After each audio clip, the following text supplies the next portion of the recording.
Hello there! Today we are going to talk about the champion class in King Arthur Knight's Tale.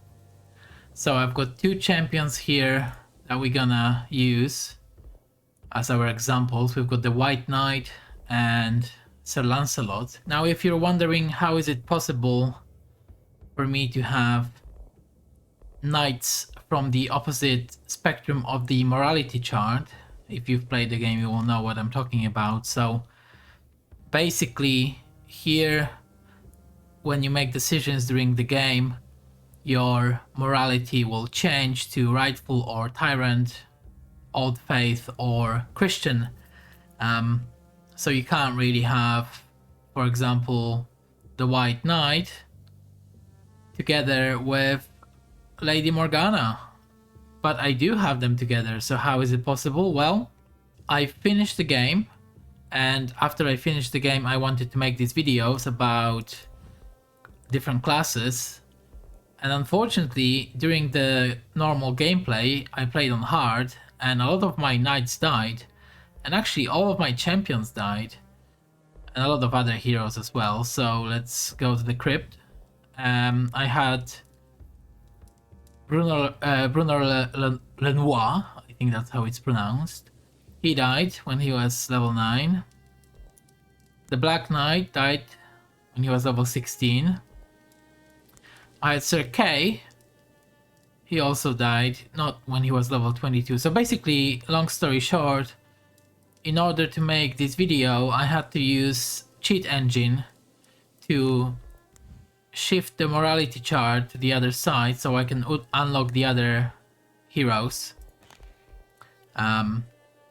So basically that's how I got them. And then I tried to resurrect Sir Kay by changing his level, but it didn't really work. Anyway, this so we have to work with these two, but we may have a look at these dead heroes as well, just to see what skills, what similar skills they have. So with the champion, the champion is a class that really is all about damage. It's about damage against single target enemies as well as group of enemies. So lots of AoE damage as well, which you're gonna see in a moment. But let's look at the items first. So just like defenders, champions can wear heavy armor, sigils for heavy armor, which do give them a lot of health and armor, so they can survive a few hits from enemies. You can see that both my champions here have a lot of armor, 23 for Sir Lancelot, 19 for the White Knight. And then if I look at other classes, like these vanguards, arcanists, you will see that these values are much lower. So that heavy armor sigil allows them to take a few hits before they go down. They use two-handed weapons, which have the most damage in the game. They usually come with other perks that increase your damage. So here you can see that this weapon gives the White Knight an extra action point, 5 damage against units larger than 1 tile, plus 10 damage during the first encounter after a rest. And then if we go to Sir Lancelot, again, plus 15 damage against unharmed units, 10 damage while in duel, and so on and so on. So it's really all damage focused. You've got these trophies, which again will most of the time increase damage of all of your skills or specific skills. Like this one here, you can see gives plus 8 damage for cleave. They may have other bonuses like gaining vitality, as you can see on this example, but it's mostly just about killing enemies. That's what champions do. Okay, so the most important stats for the champion are weapon damage, coming from the weapon obviously, armor breaking, allowing you to reduce armor.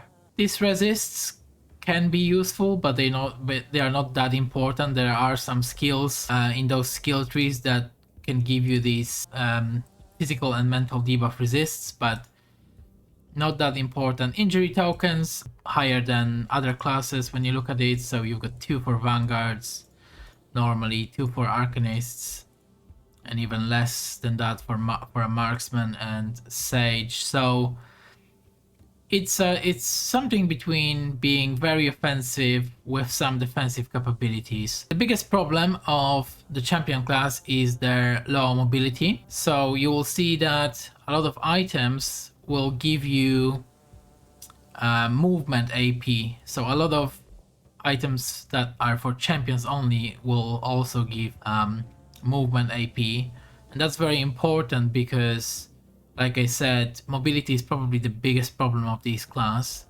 Another great thing for champions is items, relics with teleportation, relics that give you the ability to teleport. I mean, this is probably, these items are the best in the game and they can work on any class really, but for champions who struggle with mobility, they are even better. You can teleport right into a group of enemies. You can teleport behind them and get that backstab damage bonus.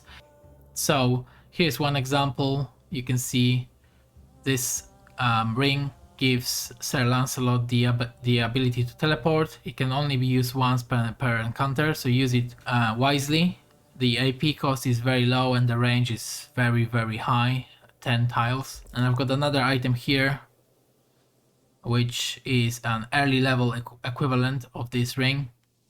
This one obviously doesn't give any other bonuses except for that extra loyalty. But even at high levels, this teleportation ring is super powerful on champions. So these are the main things that the champion does. Just approach enemies, smack them with your two-handed weapon, or smack group of enemies and watch them die. The biggest issue with mobility, by the way, it's not that you can't approach enemies, because you will be able to do that with the items that I showed you or with other items that will give you movement action points. The biggest issue with that is that there is no way to disengage.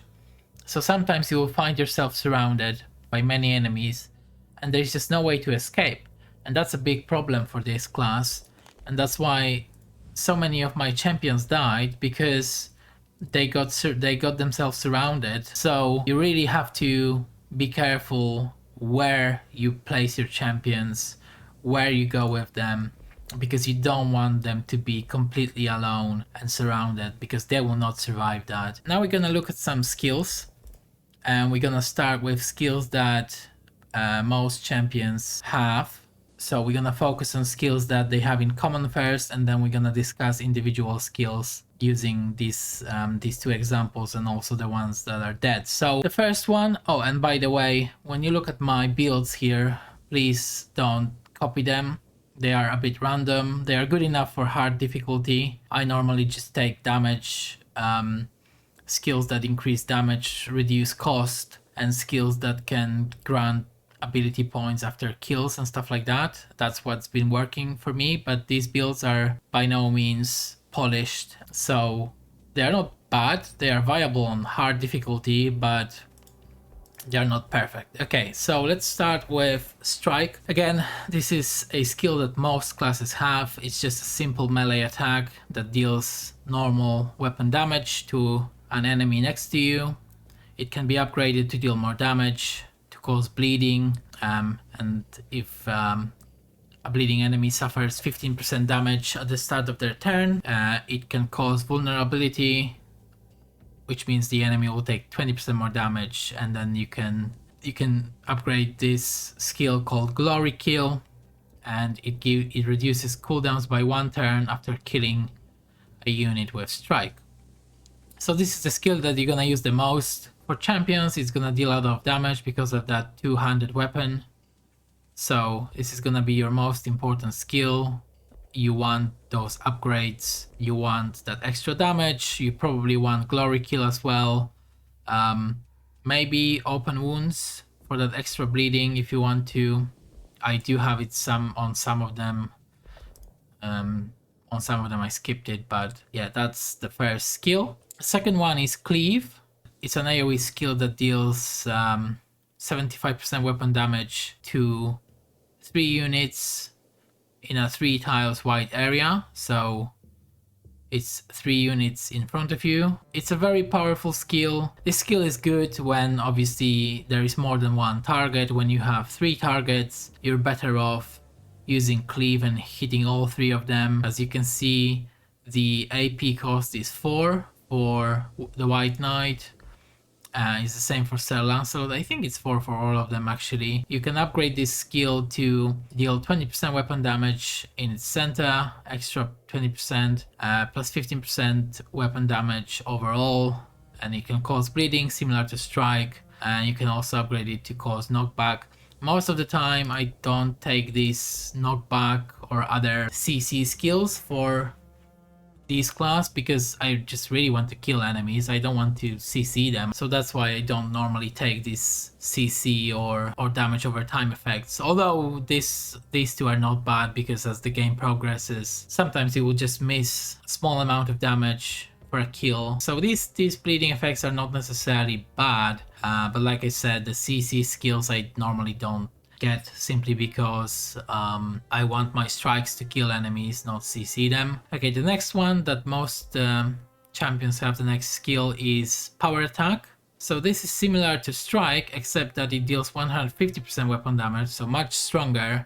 Normally the AP cost is 5, but you can reduce it by 1, which is recommended, because that way it costs just as much as Strike, but obviously it deals much more damage. The only drawback is that the cooldown is longer, it's 3 turns. You can also add this 25% weapon damage for power attack if the target has full HP and vitality. You can change it to stun the enemy, but the AP cost is then higher. Now again, I don't take these CC skills simply because when I'm attacking a unit with power attack, I either just want to break the entire armor that it has so that my other party members can finish it off, or I want to one-shot it. So I don't want to stun it, I want to one-shot it. This would be good, this would be great if not for that increased AP cost. It's the same logic with this debuff. Okay, the next skill, Sir Lancelot actually doesn't have that skill, but a lot of other champions do have it. It's called Earth Shaker. So this is another AoE skill that deals 120% weapon damage. It deals that damage to a unit and everyone along its path. That path can be manipulated, so it doesn't have to be a straight line again. So there is some flexibility there, which makes this skill great. It's very expensive because it costs 6 AP with a long cooldown, but if you upgrade the if you give it more damage, you can see you can upgrade it to deal 15% more damage. Again, the knockback and slow, I don't take these. You can increase the range, and then later in the game you will be facing large groups of enemies, so it will be worth, because you will be able to attack multiple enemies with that and deal devastating damage. Another skill that most defenders have is this passive skill called Extra Area Damage, and it's very important because it gives you 20% weapon damage for every skill that deals damage in an area. So Earthshaker and Cleave benefit from that. Very important, because that's what you want to do. You want to deal that AoE damage. Once enemies are grouped together, you just want to approach them and start destroying them with these AoE skills. Sir Lancelot also has a very powerful skill called Whirlwind. It deals 120% weapon damage to all adjacent units. Fairly low AP cost, it's 6, but you can reduce it by 1, so down to 5. Long cooldown, but after you upgrade the damage, and you could add bleeding effects as well, although that's not necessary. It really is a very powerful skill. If we look at some of the Dead Knights now, so let's go with Sir Kay. You can see that Strike, Cleave, Power Attack, and Earthshaker are really the skills that they all have in common. Again, Strike, Cleave, Power Attack, Earthshaker for the Black Knight as well. And let's go and check Sir Brunor. Again, Strike, Cleave, Power Attack, and Earthshaker. So These are the core skills of the champion class. Some other passive skills that champions do have are skills that either increase damage passively, like this one here, strength. I think that's a common one as well. More damage from bleeding effects, that's a common one as well. They also have some defensive skills, although they could be different between different champions, but they are also important because, like I said, because it's sometimes very hard to disengage as a champion, you really want to have at least one, maybe two skills that will help you survive some hits. So in the case of White Knight, for example, you've got Holy Armor, which grants you 30 armor for one turn, and you can upgrade it to also cause every adjacent enemy to turn towards the hero and spend their next turn attacking them. So you can change it to essentially a taunt that gives you 30 armor. You can reduce the cooldown, so it's 3 turns. The cost is very low, it's only 3 AP. So if you do find yourself in a difficult situation, some of these champions do have those skills that will help them survive. If we look at Sir Lancelot, it's this skill called Radiance. And you can see adjacent units are blinded, and blind means they have 80% chance to miss the target. So again, this will help you survive if you're surrounded. Cooldown is 4 turns, AP cost is 2, but you can reduce it by 1. Sir Brunner. Okay, he had very good skill called Defensive Stance. The hero gains 8 armor for 1 turn, and you can upgrade it to get some temporary HP from that. Physical debuff resist. You can upgrade it so you lose 50% more, 50% less armor from attacks. So some of these champions do have the 1 or 2 defensive skills that will help you survive. There are some other passive skills that increase your vitality and hit points from items. So this skill is also very, very important. I think most of them have it as well. So this skill reduces the AP. So heavy armor, as you can see, takes away your AP, either 1 or 2. So this skill is very important.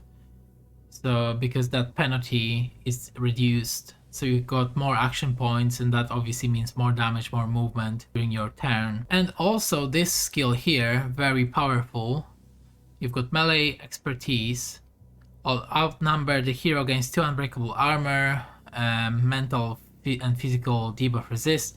Now that's not the important part. The important part is here, killing spree. So when you kill a unit, your hero automatically attacks another adjacent enemy with a free strike. Okay, so that's extremely powerful. That's a skill that you really need. Your hero can really go on a killing spree if he's surrounded by multiple units. You can kill a unit, then your hero will attack it automatically with a free strike, kill that unit, and then kill another unit. It's really good combined with all these AoE skills, which can get your enemies low on HP. So let's go through these 2 champions before we finish. Let's have a look at different skills that they have. So we've already talked about Strike and Cleave. The White Knight has a skill called Blessed Weapon. It gives him 20% weapon damage for 2 turns. The AP cost is 2, you can reduce it by 1. There we go. The cooldown is 4 turns. You can also upgrade it to gain 1 AP per kill while Blessed Weapon is active. You can upgrade it so it gives you 10% extra weapon damage, and then you can upgrade it so that it grants an additional 15% weapon damage against the Lost. The Lost is just a type of enemy, so not the best upgrade. Then we have Rage. Also quite a common skill between defenders. Sir Lancelot doesn't have it, but many defenders do. It gives you 10% stackable weapon damage for 2 turns after every kill. Very good skill. Again, you want to kill, and if you get extra damage with each kill, combined with skills like Killing Spree, it's amazing. So you want that. You can upgrade it to get some extra bonus weapon damage. You can make it so the effect of Rage lasts for longer, 1 turn longer. You can get some extra AP for each kill while you're under the effect of Rage. You can regain 6 hit points for each kill. And you've got this skill, also pretty good, Juggernaut, and also quite common. You gain 5% cumulative weapon damage for each style of movement until the end of the turn. So like I said, if you don't have that teleportation ring, a lot of items for champions will give you extra movement AP. So with this skill, it's really good, because before you approach your enemy, you can walk through 5-6 tiles. So that gives you 25%, 30% extra weapon damage. Vengeance, kinda okay. When an enemy hits the hero gains 10% weapon damage against that enemy. Again, you really want to kill enemies quickly, so you don't really want to get hit.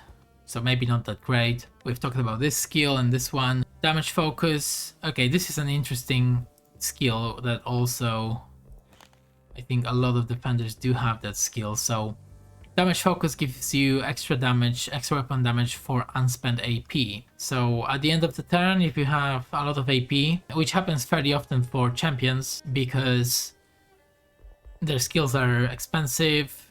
Sir Lancelot has 8 action points. If you use 1 to move, then you only can use 1 skill. The White Knight has 9, so he's a bit better off in that regard. But basically, it allows you to it gives you some bonuses for not using all of your action points, which will happen quite often for this class. Now let's look at Sir Lancelot. He's probably the best champion in the game, like by a large margin. Let me explain why. Well, first of all, he's got this skill called Assault. This is a charge that deals 150% weapon damage, costs 4 AP, has a cooldown of 2 turns. Okay, so this is actually a tool that is needed for all champions, because it gives it eliminates that weakness that we talked about. So Sir Lancelot can disengage by targeting an enemy that is, you know, away from the group that he's currently fighting against.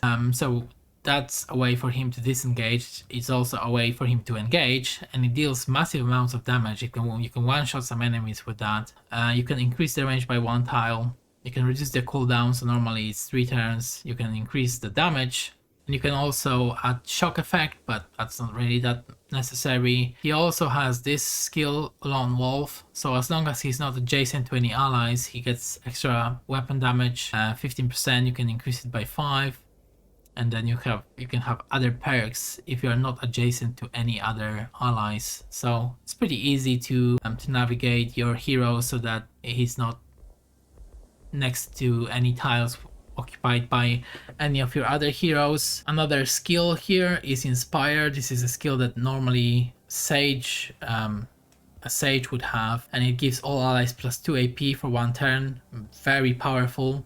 The AP cost is 3. It's not good for the caster, but it's good for everybody else. It's super powerful. It also can give you 1 movement AP, so that will help you to kinda make up for that 1 lost AP. You can also upgrade it to reduce the heroes and allies cooldowns by 1 turn, but that increases the Inspire cooldown by 1 turn. But to be fair, you won't use it more than once per battle anyway, so you can upgrade it to remove chill, freeze, slow, and stun effects. That's okay. And then you can reduce the cooldown if you want to. Again, most of the time you will only cast it once, and by the time the cooldown is by the time it's back, most enemies should be dead anyway. And then he's got an abundance of AoE skills really. He's got Ice Spikes, which is a powerful AoE that deals 100% weapon damage in a 2 tiles long 90-degree cone. So if your cleave is on cooldown and you're facing a lot of enemies, you can use Ice Spikes. You can upgrade it to reduce the AP, so normally it's 4. You can increase the damage by 10%. You can change it so it causes knockback, and you can upgrade it so it applies chill, and chill means 33% less AP for the enemy. Okay, next for Sir Lancelot we've got Whirlwind, deals 120% weapon damage to all units around. We've already looked at that, and we've already looked at Radiance, which is a defensive skill. Okay, so that's a quick summary of the champion class. Extremely fun to play, lots of extremely fun tools that will allow you to kill enemies, which is really fun. Alright, Thank you for watching, and I'll see you next time.